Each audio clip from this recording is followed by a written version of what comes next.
યુવા વયે દરેક ક્ષેત્રે સેવા થકી લોકહિત લોકરક્ષક માટે હરહંમેશ અગ્ર રહેનાર એવા સતીશભાઈ ભંડેરીનો આજે જન્મદિવસ છે। લેવા પટેલ સમાજની અનેક સામાજિક, શૈક્ષણિક, આરોગ્ય તથા ધાર્મિક સંસ્થાઓ સાથે જોડાયેલા અને સમાજ હિત માટે જેમનું કાયમ યોગદાન હોય છે તેવા લેવા પટેલ સમાજનું ગૌરવ સતીશભાઈ ભંડેરીનો આજે જન્મદિવસ છે।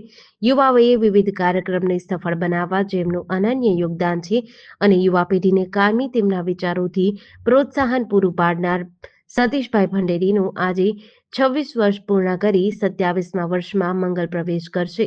આ નિમિત્તે પરિવાર, સામાજિક સંસ્થા તેમજ મિત્ર વર્તુળ તરફથી શુભકામના। હંમેશા તત્પર રહીને તેઓએ સમાજના લોકો માટે સારા કાર્ય થકી સમાજ કલ્યાણનું દીપ પ્રગટાવ્યું છે। આ બદલ સમાજના સૌ કોઈ લોકો તેઓને આભારી છે। આ રીતે તેઓ આગળ પણ સેવા કાર્ય થકી પ્રેમ, ભાઈચારા તેમજ માણસાઈની કેડી કંડારતા રહે તેવા સ્નેહીજનોના આશીર્વાદ છે।